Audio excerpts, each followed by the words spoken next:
Japanese-inspired limb. So we've got a dragon and then a lady in a kimono with little drawers. I was working for a company making realistic looking prosthetic limbs for amputees, and there was a little girl that would attend the clinic, and I'd make her a realistic limb every year, and she wanted something a little bit different though, and it started off with little images of pigs eating ice creams, riding bicycles. I could see from a rehabilitation point of view what an impact this had on her. So I thought, oh, this is really interesting, making something alternative and having, rather than a standard kind of replacement, exploring the space. And then I thought, well, yeah, we could make some really unusual pieces that kind of spoke from people's soul, as it were, and people's imagination, but turning them into kind of reality and works of art. All these have been laser cut, these little wooden pieces, and there's also some secret compartments as well, and realistic fingers. So it's almost like just an accessory.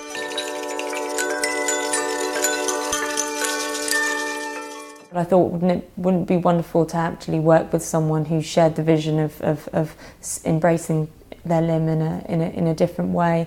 And so I found Victoria Modesta, who is a performing artist and a singer, and we worked together, and I made several covers for her, one of which was used in the Paralympic closing ceremony.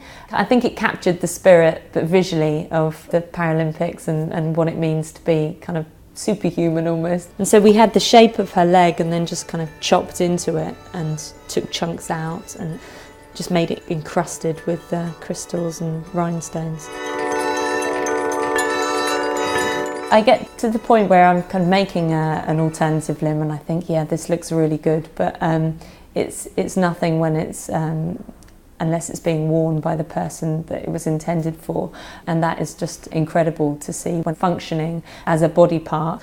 But perhaps someone would go for a realistic option because they want to complete their body as maybe nature intended.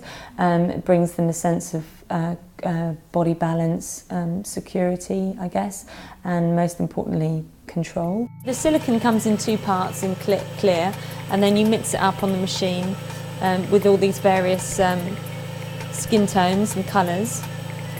And this will all be scratched in, so all the colour is in the material. All these different skin tones have all been applied in thin layers and then scratched into the material.